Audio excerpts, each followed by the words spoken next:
Hey everyone and welcome. We are Next Level Business Advisors and this is Business Stories of Success. If you want to break through and achieve your own business success by learning from other successful business owners, you're in the right channel. For more of our content, make sure you click subscribe and don't forget the bell icon so you're the first to be notified when new videos are added. Enjoy today's video. Hello, hello, hello. You're with Marc Adams at Next Level Business Advisors, and today we're joined by Dr. Angela Mulrooney, and we'll talk about her a little bit more because even though she's a doctor, she's got some interesting twist to her business that she'll share with us. Am I right? Yes, absolutely. Thanks for having me here, Mark. Hey, it's my pleasure. It's my pleasure. And I got a little lost because I know your company is Canadian, but you are living your best life in Nicaragua. So I'm a little jealous because you said the weather's always good there. It is. Awesome. That's awesome. But let's jump into it so I don't get too lost because sometimes I get caught in the weather. I'm like, I don't know. I'm a weather stalker. I want the best weather in the world, even though I never get it. So tell us a little bit about yourself. Who are you? Tell us about your business. Sure. So the doctor part comes from when I used to be a dentist. So I had built an amazing practice, was really I thought I was living my best life as a professional because I was doing exactly what I wanted to do since I was 2 years old. Built an amazing brand in my community, had referrals from other dentists. And then unfortunately, I started to develop pain in my drilling hand that 3 months later ended my career. It got to the point where my hand actually stopped working during a procedure. And so I was 32 at the time, so this big 30-year dream suddenly just got shattered and started crumbling down around me. So after that happened, it was 6 months of them trying to figure out what the heck had happened to me. And when they finally figured it out, they told me, I'm so sorry, but you need to figure out what you're going to do with the rest of your life because you are no longer going to be a dentist. Wow. Yeah, so you can imagine that was a little bit of a life-changing moment. And it took me down a completely different path than what I'd imagined in my life. So for the 2.5 years after that, I continued with my practice because I had all these advisors around me telling me, you need to keep this practice. You've built an amazing brand. You can have associates working in your place. And they were correct. I could do that. But every day I walked into the practice, it was like someone took a knife and ripped the scab off my heart. And it was really upsetting every day because I could just see the dream that I had lost. And so in 2015, when the oil crisis happened and the economy in Calgary, which is where my practice was, completely tanked, I decided it was time to peace out and move on to the next phase of my life. So I went back to dancing full-time professionally, which for some people, they thought I had run away and joined the circus because they didn't realize I had danced professionally as long as I was a dentist. And I built my dance company, allowed that to start to let the pieces of what had transpired start to come together, and I could see the puzzle of why this had happened and what I could do about it. And so I decided to build my business coaching company for dentists, which is called Unleashing Dentistry's Potential.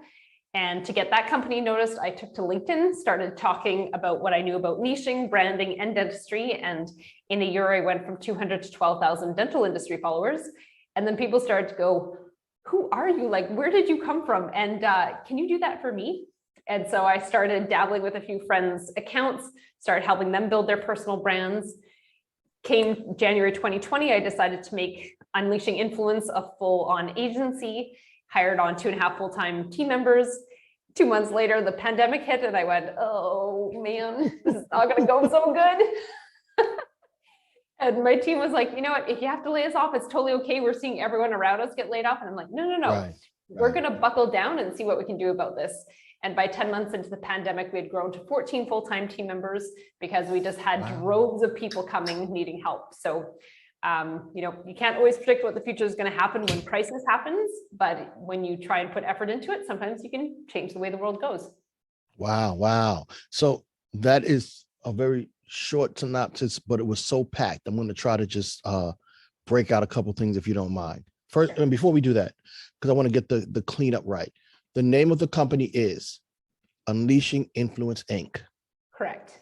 Okay. And if someone wants to find you, how do they find you? You can go to unleashinginfluence.com or check out my LinkedIn profile. Okay. Awesome. So now you are a doctor. a dancer, a coach, and now a brand manager. Did I get the last one right? Personal branding expert. Personal branding expert. And you managed to do all of that in a pretty short period of time. Yes. That's fantastic. How long has your last iteration been in business, Unleashing Influence? Unleashing Influence, I started doing that in 2018, just kind of on the side, and then it officially became a company in 2020. Okay. All right. That's pretty cool though. And let me ask you this question, which is interesting because you sound like you're an expert in a lot of different fields. How did you become an expert in this particular field?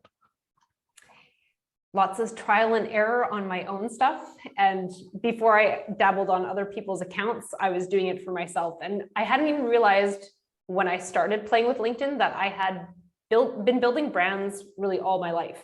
The first official one as a professional was my dental company.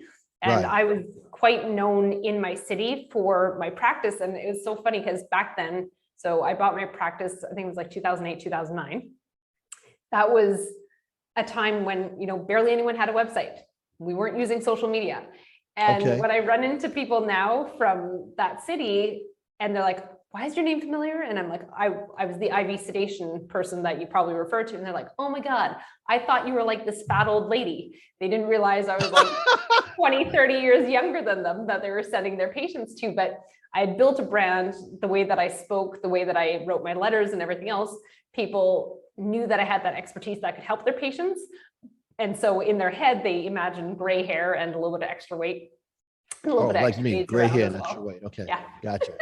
Yeah, Cool. and Cool. then I went on to use Facebook to build the dance company. So that was another brand that I was building again without really realizing I was building a brand, and then Unleashing Dentistry, and then Unleashing Influence became really honing in on mastering how to actually do that and going back and studying what I had done to be able to create those standout brands. And a lot of them, they really were personal brands with a company behind them. And so that's what I became masterful at. Nice. Nice. So now you've been through, I mean, obviously the dental one was life-changing and it was beyond your control. Yeah. And then you went to other things. How did you decide, okay, I'm going to land on Unleashing Influence? And I'm asking that question because a lot of people have, if you're the entrepreneurial mind, you have a lot of different things that you can do. How did you say, this is where I'm going to settle for now? It honestly took moving away from Canada, moving down to Nicaragua, and having space from the rat race that I had been so entrenched in. I got here and I'm working 100 hours a week, living in paradise and not seeing paradise. And so I had this awakening that, I didn't like what I had created. I had all these team members. I was waking up in the middle of the night going, oh, did they finish their work? Did I finish my work? Did something fall through the cracks? And with all these different moving pieces, not only within one company, but with the 3 companies as well, I started to go, you know what? I can do this, but I don't want to do this anymore. Okay. So I had dreamed of building the empire, and then I realized the empire isn't exactly what I wanted. I want to have a life where, yes, I can be paid well for what I do, but I can also live in paradise and actually live while I'm here, not just sit in front of my computer screen talking to clients all day. Okay. Wow. I like it. I like it. So the next couple of questions are going to dovetail into what you've defined for yourself, I think. How do you define success? Making a difference in people's lives. So actually being able to measurably move the needle for people helps me to feel like I'm living into my life's purpose. And I was able to do that when I had my dental company. I was able to do that in the dance company, in the coaching company, and in what I do now.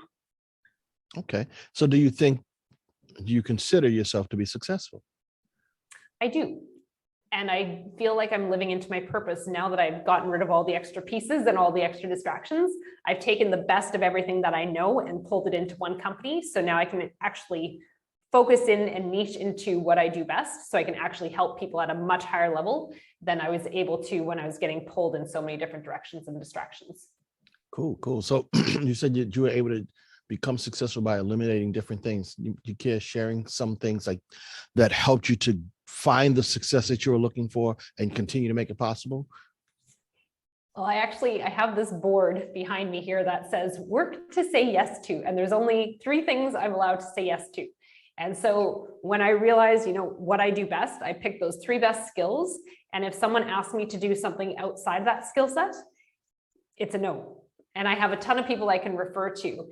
And setting up that discipline, setting up that boundary with myself to go, you know what, this is the path I want to be on. I am talented. I can figure things out. And that's what I'd done since I lost my ability to practice. I was like, someone would ask me to do something, and I'd say yes to everything and figure it out and do it at the highest level I possibly could. Mm-hmm. But now that I want to move in this direction, it's a lot more no's than yeses in my day-to-day business. Wow, that's pretty impressive. And you're comfortable telling people no. Well, I don't just say no and slam the door on their face. I'm like, no, and I can send you over here. So I have a lovely complement of professionals that can help them with whatever they need, or if they don't have them, then I can go into my network and say, hey, who do you know who can give them this? But if it's not exactly on my list, then it doesn't go onto my plate of work anymore. I love it. I love it. That's pretty cool. And that allows you to, sounds like, balance your work and your regular life, the life that you want to have, in a much more effective way. A lot of people, that I speak to, they try to do it all to please everyone. And, Right. Sometimes they might even get there, but they're not pleased. So we start these businesses to make our dreams come true. Right. And so keeping that focus is kind of important. That's really cool. Now, you've started a few businesses, and you sound like you're successful in pretty much all the things that you start. But did you ever make any mistakes along the way? We all make mistakes. So is there one that you care to share? Well, honestly, the theme of the making mistakes was saying yes to things that I shouldn't have been saying yes to, right? And I was very fortunate when I had my practice. I had a coach who he pushed me to niche into what I did best, what I loved doing, and allowed me to build that practice of my dreams, doing dentistry on people who are afraid of the dentist. That was my niche. Oh, really? And then I kind of unlearned that lesson as I went into other businesses, and I fell into that trap of, someone asked me to do something. I'm like, well, it's kind of adjacent. I'm sure I can figure it out. And so you say yes because you want to build a business. You don't want to let anyone down. And then that gets multiplied across 3 different businesses that you're running at the same time. And then you have a monster on your hands that you've created, and you're unhappy, you're working too many hours, you're not living into your full passion or your full mastery. And so, yeah, that's been the theme over and over again. Whenever I've gotten in trouble, it's when I said yes to something that I absolutely should have said no to. Cool. So now, can I ask you this? How were you able to identify, okay, this was my problem, and then reverse it? What were the steps you took? Because sometimes we do things where we're running into issues, but we can't identify. So what did you do to identify and reverse? Well, what I did was I wrote out all the skills that I have. Again, on a whiteboard. I really like whiteboards. And went, how can I take the best of what I do in each of these 3 companies and roll it into one offering? Because part of the problem was, to the marketplace, like, they're seeing I run a dance company, I run a business coaching company for dentists, I run a social media agency. People just go like, who does she think she is? She's a flake. She can't do all that at a high level, not realizing I can work a lot of hours a week and not get tired because I liked doing everything. But to the marketplace, it was confusing as well. So I wanted to eliminate the confusion, really become even more masterful at my personal brand, so I could set a really good example for the people I was working with, because the people I attract are the same type of people. They're entrepreneurs, they're high-level experts, they're super talented. They are like polymaths. They have the ability to do lots of different kind of skills. And then they put that all into the marketplace, and they are confusing as heck. And so I wanted to be a better example and start eliminating that. So I looked at my best skills and went, okay, I have a professional dance background. I love working with adults in dance, so I can teach people how to move better on camera, on stage. I have my business coaching background, so I can teach people how to build their business around being a thought leader and being influential as an expert. And then having the social media part of it is like, okay, which platform do we need to use? How do we maximize your personal brand on the platform? And LinkedIn is what I teach. So I pulled in those 3 big skills from those 3 companies, eliminated the companies, except for the title Unleashing Influence, and just narrowed down to exactly what I did. But I pulled in the best of everything that I had So I didn't feel like I was leaving any of my history behind. I didn't feel like I was leaving any of my skills behind. Right. And that's the biggest problem when people niche, is they're afraid that they're like, but I learned all these things and it's just going to go to waste if I don't use it. Well, that's not true. Anything that you've learned, you're going to be able to pull into what you're doing in whatever way you want. And even if it's not directly, it's still going to inform your path as you move forward, because it's part of your DNA. It's integrated in the way that your brain thinks, and it's been developed. So nothing is ever lost. I like that. Yeah, it's like you said, it's a part of you, right? So, and it's interesting. Yeah, I think I was just working with a client before I got on our meeting, and it's about financial stuff, but it was interesting because I'm trying to explain to him how to create this custom spreadsheet.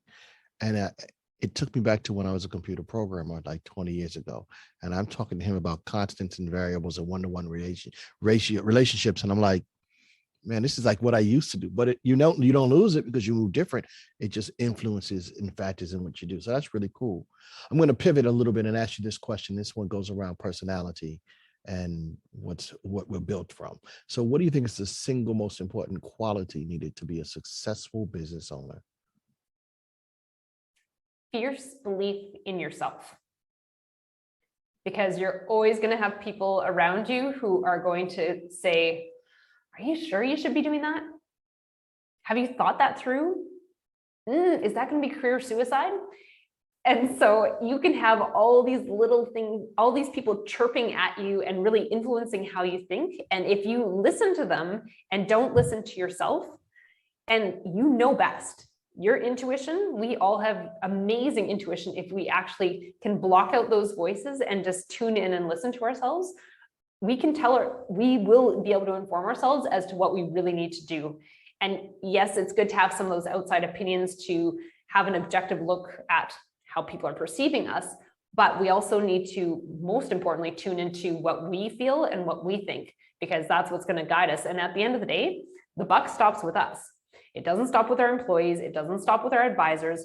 We are on the hook if things go really well or if they go really badly. And so when you can be responsible for it and tune into yourself and fiercely believe what your body is telling you, what your guts are telling you, what your intuition is telling you, that's where you're going to be able to move things forward so much faster than if you stop and get bombarded and blocked by all these other opinions coming at you. Nice. So fierce belief in yourself. Now, is there ever a time when your intuition is wrong? I don't think it is. Wow. Like when you get those gut feelings, those gut feelings aren't coming from your brain. They're coming from whether you want to call it spirit, whether you want to call it, your body, your energy telling you something. Now, sometimes we will skew it because of emotion and whatnot. So you have to be able to objectively look at your situation and go, am I just really scared? That's why I'm saying I shouldn't do this. Or is it because I really shouldn't be doing this, right? So we do have to have that objectivity. So fierce belief in yourself doesn't mean you're naively believing that you're superhuman and you can take over the world. It means you fiercely believe that what your body is telling you is what you should be doing. Cool. Very nice. Very nice. I like that. Let me ask you this question. How you said that you had coaches before in the dental world. Yes. You've become a coach to other dentists and now others, right, with the brand part. How have coaches and mentors contributed to your personal success? They have helped me to think outside of what I know for myself. And that's the beauty of a coach, right? Especially if they work with lots of different people. They're pulling in other people's knowledge, not just their own knowledge, to shine some light onto your situation. So it's like you get connected with all these other brains and all these other lives and experience to inform your own. And sometimes you have to take it with a grain of salt because sometimes what fit for them or their other people doesn't fit for you, but at least it can open your eyes to the possibilities and the potential in your own life. Nice.